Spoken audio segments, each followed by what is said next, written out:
Chapter 9, The Midnight Duel. Harry had never believed he would meet a boy he hated more than Dudley, but that was before he met Draco Malfoy. Still, first-year Gryffindors had only had potions with the Slytherins, so they didn't have to put up with Malfoy much. Or at least they didn't until they spotted a notice pinned up in Gryffindor Common Room, which made them all groan. Flying lessons would be started on Thursday, and Gryffindor and Slytherin would be learning together. Typical, said Harry darkly. Just what I always wanted, to make a fool of myself on a broomstick in front of Malfoy. He had been looking forward to learning to fly more than anything else. You don't know you'll make a fool of yourself, said Ron reasonably. Anyway, I know Malfoy's always going on about how good he is at Quidditch, but I bet it's all talk. Malfoy certainly did talk about flying a lot. He complained loudly about first years never getting in the house Quidditch teams, and told long, boastful stories which always seemed to end with him narrowly escaping muggles in helicopters. He wasn't the only one, though. The way Seamus Finnegan told it, he'd spent most of his childhood zooming around the countryside on his broomstick. Even Ron would tell anyone who'd listen about the time he'd almost hit a hang glider on Charlie's old broom. Everyone from wizarding families talked about Quidditch constantly. Ron had already had a big argument with Dean Thomas, who shared their dormitory, about football. Ron couldn't see what was exciting about a game with only one ball, where no one was allowed to fly. Harry had caught Ron prodding Dean's poster of West Ham football team trying to make the players move. Neville had never been on a broomstick in his life, because his grandmother had never let him near one. Privately, Harry felt she'd had good reason, because Neville managed to have an extraordinary number of accidents, even with both feet on the ground. Hermione Granger was almost as nervous about flying as Neville was. This was something you couldn't learn by heart out of a book. Not that she hadn't tried. At breakfast on Thursday, she bored them all stupid with flying tips she got out of a library book called Quidditch Through the Ages.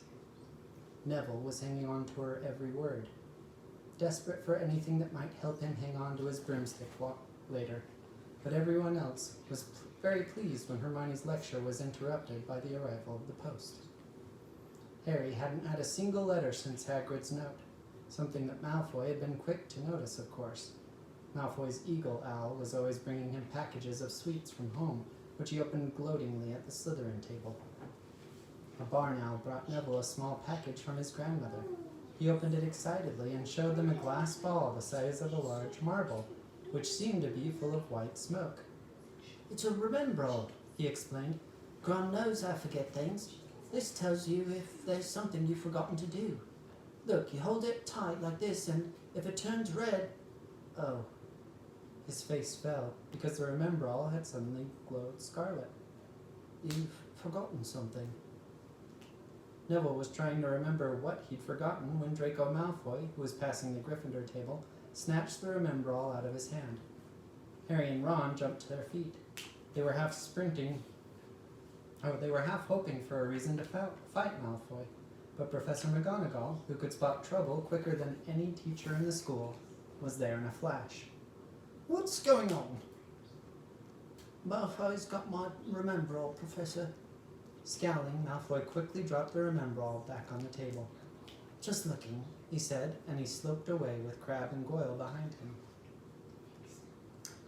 At 3:30 that afternoon, Harry, Ron, and the other Gryffindors hurried down the front steps into the grounds for their first flying lesson.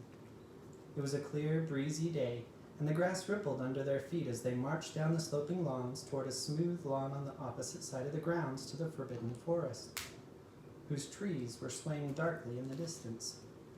The Slytherins were already there, and so were 20 broomsticks lying in neat lines on the ground. Harry had heard Fred and George Weasley complain about the school brooms, saying that some of them started to vibrate if you flew too high, or always flew slightly to the left. Their teacher, Madam Hooch, arrived. She had short gray hair and yellow eyes like a hawk. Well, what are we all waiting for? She barked. Everyone stand by a broomstick. Come on, hurry up. Harry glanced down at his broom. It was old, and some of the twigs stuck out at all odd angles. Stick your right hand over your broom, called Madam Hooch at the front, and say, up! Up! Everyone shouted. Harry's broom jumped into his hand at once, but it was one of the few that did. Hermione Granger's had simply rolled over on the ground, and Neville's hadn't moved at all. Perhaps brooms, like horses, could tell when you were afraid, thought Harry. There was a quaver in Neville's voice that said only too clearly that he wanted to keep his feet on the ground. Madam Hooch then showed them how to mount their brooms without sliding off the end, and, walking up and down the rows, correcting their grips. Harry and Ron were delighted when she told Malfoy he'd been doing it wrong for years. Now, when I blow my whistle, you kick off from the ground hard, said Madam Hooch. Keep your broom steady, rise a few feet, and then come straight back down by leaning forward slightly. On my whistle, 3, 2... But Neville, nervous and jumpy and frightened of being left on the ground, pushed off hard before the whistle had touched Madam Hooch's lips. Come back, boy, she shouted. But Neville was rising straight up like a cork shot out of a bottle, 12 feet, 20 feet. Harry saw his scared white face, look down at the ground, falling away, saw him gasp, slip sideways off his broom, and wham! A thud and a nasty crack, and Neville lay face down on the grass in a heap. His broomstick was still rising higher and higher and started to drift lazily toward the Forbidden Forest and out of sight. Madam Hooch was bending over Neville, her face as white as his. Broken wrist, Harry heard her mutter. Come on, boy, it's all right. Up you get. She turned to the rest of the class. None of you is to move while I take this boy to the hospital wing. You leave those brooms where they are, or you'll be out of Hogwarts before you can say Quidditch. Come on, dear. Neville, his face tear-streaked, clutching his wrist, hobbled off with Madam Hooch, who had her arm around him. No sooner were they out of earshot than Malfoy burst into laughter. Did you see his face, the great lump? The other Slytherins joined in. Shut up, Malfoy, snapped Parvati Patil. Oh, sticking up for Longbottom, said Pansy Parkinson, a hard-faced Slytherin girl. Never thought you'd like a fat little crybaby, Parvati. Look, said Malfoy, darting forward and snatching something out of the grass. It's that stupid thing Longbottom's gran sent him. The Remembrall glittered in the sun as he held it up. Give that here, Malfoy, said Harry quietly. Everyone stopped talking to watch. Malfoy smiled nastily. I think I'll leave it somewhere for Longbottom to collect. How about up a tree? Give it here, Harry yelled, but Malfoy had leapt onto his broomstick and taken off. He hadn't been lying. He could fly well. Hovering level with the topmost branches of an oak tree, he called, Come and get it, Potter. Harry grabbed his broom. No, shouted Hermione Granger. Madam Hooch told us not to move. You'll get us all into trouble. Harry ignored her. Blood was pounding in his ears. He mounted the broom and kicked hard against the ground, and up he soared. Air rushed through his hair, and his robes whipped out behind him. And in a rush of fierce joy, he realized he'd found something he could do without being taught. This was easy. This was wonderful. He pulled his broomstick up a little to take it even higher, and he heard screams and gasps of girls back on the ground, and an admiring whoop from Ron. He turned his broomstick sharply to face Malfoy in midair. Malfoy looked stunned. Give it here, Harry called, or I'll knock you off your broom. Oh yeah, said Malfoy, trying to sneer, but looking worried. Harry knew somehow what to do. He leaned forward and grasped the broom tightly in both hands, and it shot forward towards Malfoy like a javelin. Malfoy only just got out of the way in time. Harry made a sharp about turn and held the broom steady. A few people below were clapping. Now Crabbe and Goyle up here to save your neck, Malfoy, Harry called. The same thought seemed to have struck Malfoy.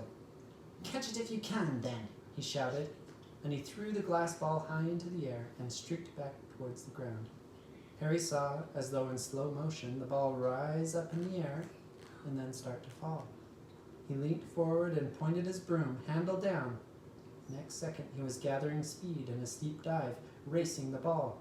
Wind whistled in his ears, mingled with the screams of people watching. He stretched out his hand a foot from the ground. He caught it. Just in time to pull his broom straight, and he toppled gently onto the grass with the Remembrall clutched safely in his fist. Harry Potter! His heart sank faster than he'd just dived. Professor McGonagall was running towards him. He got to his feet, trembling. Never in all my time at Hogwarts. Professor McGonagall was almost speechless with shock, and her glasses flashed furiously. How dare you! Might have broken your neck. Wasn't his fault, Professor. Be quiet, Mr. Till. But Malfoy, that's enough. Mr. Weasley, Potter, follow me now. Harry caught the sight of Malfoy, Crabbe, and Goyle's triumphant faces as he left, walking numbly in Professor McGonagall's wake as she strode towards the castle. He was going to be expelled. He just knew it. He wanted to say something to defend himself, but there seemed to be something wrong with his voice. Professor McGonagall was sweeping along without even looking at him. He had to jog to keep up. Now he'd done it. He hadn't even lasted 2 weeks.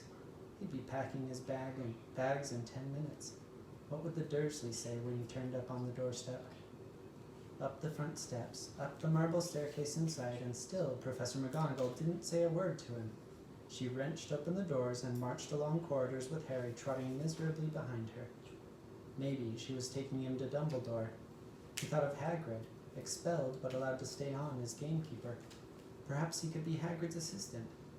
His stomach twisted as he imagined it, watching Ron and the others becoming wizards, while they stumped around the grounds carrying Hagrid's bag.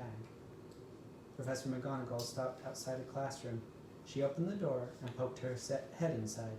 Excuse me, Professor Flitwick. Could I borrow wood for a moment? Wood, thought Harry, bewildered. Was wood a cane she was going to use on him? But Wood turned out to be a person, a burly fifth-year boy who came out of Flitwick's class looking confused. Follow me, you two, said Professor McGonagall, and they marched on up the corridor, Wood looking curiously at Harry. In here. Professor McGonagall pointed them into a classroom which was empty, except for Peeves, who was busy writing rude words on the blackboard. Out, Peeves! She barked. Peeves threw the chalk into a bin which clanged loudly, and he swooped out cursing. Professor McGonagall slammed the door behind him and turned to face the two boys. Potter, this is Oliver Wood. Wood, I found you a seeker. Wood's expression changed from puzzlement to delight. Are you serious, Professor? Absolutely, said Professor McGonagall crisply. The boy's a natural. Never seen anything like it. Was that your first time on a broomstick, Potter? Harry nodded silently. He didn't have a clue what was going on, but he didn't seem to be being expelled, and some of the feelings started to come back into his legs. Caught that thing in his hand after a 50-foot dive, Professor McGonagall told Wood. Didn't even scratch himself. Charlie Weasley couldn't have done it. Wood was now looking as though all his dreams had come true at once. Ever seen a game of Quidditch, Potter? He asked excitedly. Wood's a captain of the Gryffindor team, Professor McGonagall explained. He's just the build for a seeker, too, said Wood, now walking around Harry and staring at him. Light, speedy. We'll have to get him a decent broom, Professor. An Nimbus 2000, or a clean sweep 7, I'd say. I shall speak to Professor Dumbledore and see if we can bend the first-year rule. Heaven knows we need a better team than last year. Flattened in that match by Slytherin. I couldn't look Severus Snape in the face for weeks. Professor McGonagall peered sternly over her glasses at Harry. I want to hear you're training hard, Potter, or I may change my mind about punishing you. Then she suddenly smiled. Your father would have been proud, she said. He was an excellent Quidditch player himself. You're joking. It was dinner time. Harry had just finished telling Ron what had happened when he'd left the grounds with Professor McGonagall. Ron had a piece of steak and kidney pie halfway to his mouth, but he'd forgotten all about it. Seeker, he said. But first First years never. You must be the youngest house player in about a century, said Harry, shoveling pie into his mouth. He felt particularly hungry after the excitement of the afternoon. Wood told me. Ron was so amazed, so impressed, he just sat and gaped at Harry. I start training next week, said Harry. Only don't tell anyone. Wood wants to keep it a secret. Fred and George Weasley now came into the hall, spotted Harry, and hurried over. Well done, said George in a low voice. Wood told us. We're on the team too. Beaters. I'll tell you, we're going to win that Quidditch Cup for sure this year, said Fred. We haven't won since Charlie left, but this year's team is going to be brilliant. You must be good, Harry. Wood was almost skipping when he told us. Anyway, we've got to go. Lee Jordan reckons he found a new secret passageway out of the school. But it's the one behind the statue of Gregory the Smarmy that we found in our first week. See ya. Fred and George had hardly disappeared when someone far less welcome turned up. Malfoy, flanked by Crabbe and Goyle. Having a last meal, Potter? When are you getting the train back to the Muggles? You're a lot braver now that you're back on the ground and you've got your little friends with you, said Harry coolly. There was of course nothing at all little about Crabbe and Goyle, but as the high table was full of teachers, neither of them could do more than crack their knuckles and scowl. I'll take you on any time on my own, said Malfoy. Tonight, if you want. Wizard's Duel. Wands only. No contact. What's the matter? Never heard of a wizard's duel before, I suppose? Of course he has, said Ron, wheeling around. I'm his second. Who's yours? Malfoy looked at Crabbe and Goyle, sizing them up. Crabbe, he said. Midnight all right? We'll meet you in the trophy room. That's always unlocked. When Malfoy had gone, Ron and Harry looked at each other. What is a wizard's duel? Said Harry. And what do you mean you're my second? Well, a second's there to take over if you die, said Ron casually, getting started at last on his cold pie. Catching the look on Harry's face, he added quickly, but people only die in proper duels, you know, with real wizards. The most you and Malfoy will be able to do is send sparks at each other. Neither of you knows enough magic to do any real damage. I bet he expected you to perfuse anyway. And what if I wave my wand and nothing happens? Throw it away and punch him on the nose, Ron suggested. Excuse me? They both looked up. It was Hermione Granger. Can't a person eat in peace in this place? Said Ron. Hermione ignored him and spoke to Harry. I couldn't help overhearing what you and Malfoy were saying. Bet you could, Ron muttered. And you mustn't go wandering around the school at night. Think of the points you'll lose Gryffindor if you're caught. And you're bound to be. It's really very selfish of you. And it's really none of your business, said Harry. Goodbye, said Ron. All the same, it wasn't what you'd call the perfect end to the day, Harry thought as he lay awake much later listening to Dean and Seamus falling asleep. Neville wasn't back from the hospital wing. Ron had spent all evening giving him advice such as, if he tries to curse you, you'd better dodge it, because I can't remember how to block them. There was a very good chance they were going to get caught by Filch or Mrs. Norris, and Harry felt he was pushing his luck, breaking another school rule today. On the other hand, Malfoy's sneering face kept looming up out of the darkness. This was his big chance to beat Malfoy face to face. He couldn't miss it. 11:30, Ron muttered at last. We better go. They pulled on their dressing gowns, picked up their wands, and crept across the tower room, down the spiral staircase, and into the Gryffindor common room. A few embers were still glowing in the fireplace, turning all the armchairs into hunched black shadows. They had almost reached the portrait hall when a voice spoke from the chair nearest them. I can't believe you're going to do this, Harry. The lamp flickered on. It was Hermione Granger, wearing a pink dressing gown and a frown. You, said Ron furiously, go back to bed. I almost told your brother. Hermione snapped. Percy, he's a prefect. He'd put a stop to this. Harry couldn't believe anyone could be so interfering. Come on, he said. Come on, he said to Ron. He pushed the pushed open the portrait of the fat lady and climbed through the hole. Hermione wasn't going to give up that easily.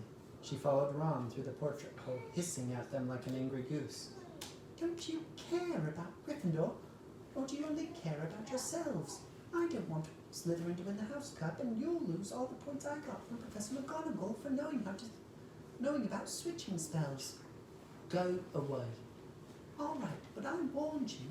You just remember what I said when you're on the train home tomorrow. Is so? But what they were, they didn't find out. Hermione turned to the portrait of the fat lady to get back inside and found herself facing an empty painting. The fat lady had gone on a nighttime visit, and Hermione was locked out of Gryffindor Tower. Now what am I going to do? She asked shrilly. That's your problem, said Ron. We've got to go. We're going to be late.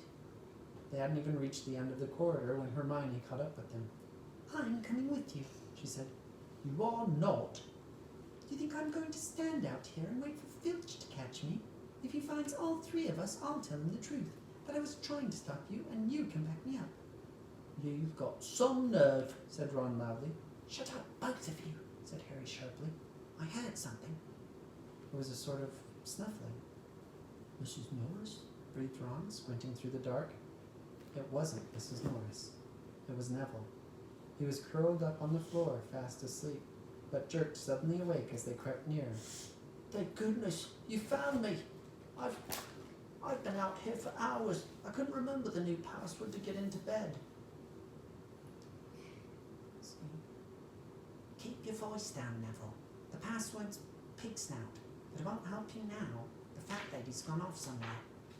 How's your arm? Said Harry. Fine, said Neville, showing them.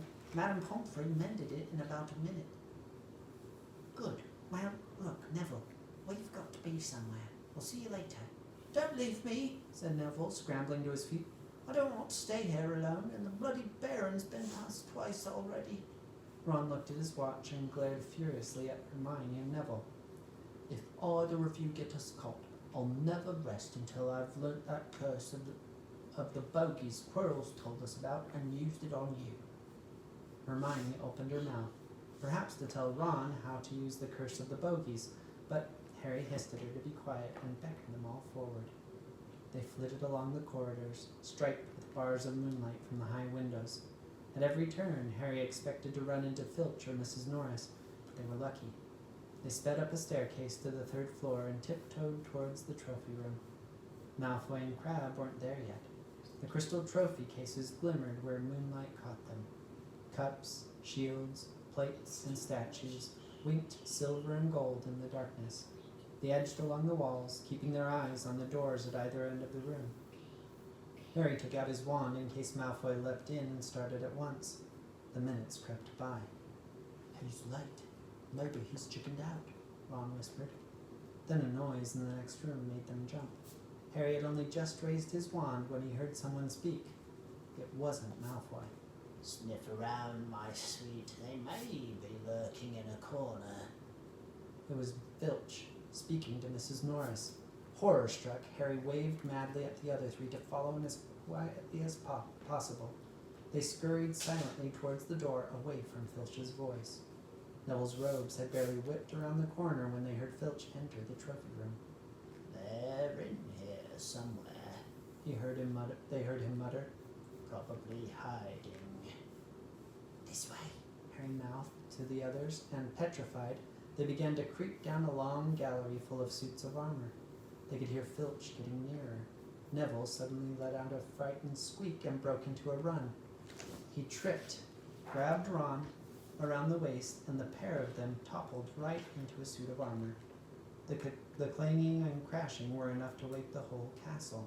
"Run!" Harry yelled, and the four of them sprinted down the gallery, not looking back to see whether Filch was following. They swung around the doorpost and galloped down one corridor, then another, Harry in the lead without any idea where they were or where they were going. They ripped through a tapestry and found themselves in a hidden passageway, hurtled along it, and came out near the Charms classroom, which they knew was miles from the trophy room.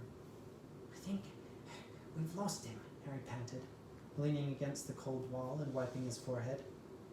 Neville was bent double, wheezing and spluttering.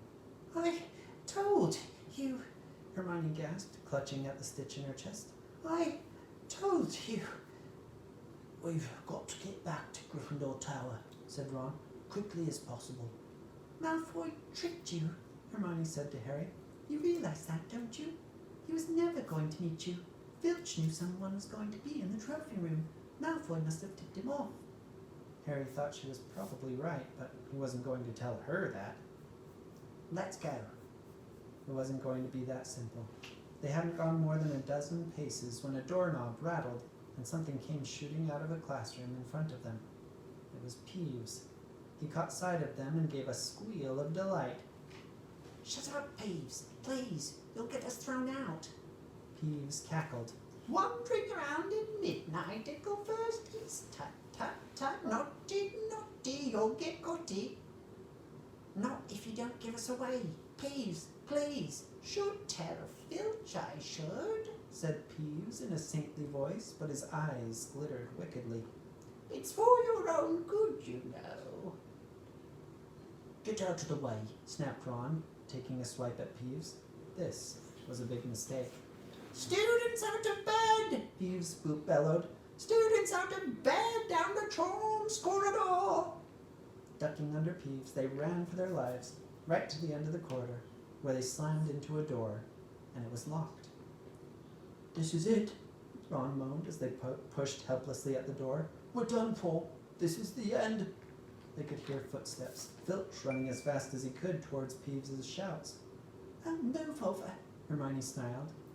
She grabbed Harry's wand, tapped the lock, and whispered, Hello, Amora. The lock clicked, and the door swung open. They piled through it, shut it quickly, and pressed their ears against it, listening. Which way did they go, Peeves? Filch was saying, Quick, tell me. Say please. Don't mess about, Peeves. Now where did they go? Shan't say nothing if you don't say please, said Peeves in his annoying sing-song voice. All right, please. Nothing! Told you I wouldn't say nothing if you didn't say please. And they heard the sound of Peeves whooshing away and Filch cursing in rage. He thinks this door is locked, Harry whispered. I think we'll be okay. Get off, Neville. For Neville had been tugging on the sleeve of Harry's dressing gown for the last minute. What? Harry turned around and saw quite clearly what. For a moment, he was sure he'd walked into a nightmare. This was too much, on top of everything that had happened so far. They weren't in a room as he had supposed. They were in a corridor, the forbidden corridor on the 3rd floor, and now they knew why it was forbidden. They were looking straight into the eyes of a monstrous dog, a dog which filled the whole space between the ceiling and the floor. It had 3 heads, 3 pairs of rolling mad eyes, 3 noses twitching and quivering in their direction, 3 drooling mouths, saliva hanging in slippery ropes from yellowish fangs. It was standing quite still, all 6 eyes staring at them, and Harry knew that the only reason they weren't already dead was that their sudden appearance had taken it by surprise. But it was quickly getting over that, and there was no mistaking what those thunderous growls meant. Harry groped for the doorknob. Between Filch and death, he'd take Filch. They fell backwards. Harry slammed the door shut, and they ran. They almost flew back down the corridor. Filch must have hurried off to look for them somewhere else because they didn't see him anywhere. But they hardly cared. All they wanted to do was put as much space as possible between them and that monster. They didn't stop running until they had reached the portrait of the fat lady on the 7th floor. Where on earth have you all been? She asked, looking at their dressing gowns hanging off their shoulders and their flushed, sweaty faces. Never mind that. Pig snout, panted Harry, and the portrait swung forward. They scrambled into the common room and collapsed, trembling into armchairs. It was a while before any of them said anything. Neville, indeed, looked as if he'd never speak again. What do you think they're doing, keeping a thing like that locked up in the school? Ron said finally. If any dog needs exercise, that one does. Hermione had got both her breath and her bad temper back again. You don't use your eyes, any of you, do you? She snapped. Didn't you see what it was standing on?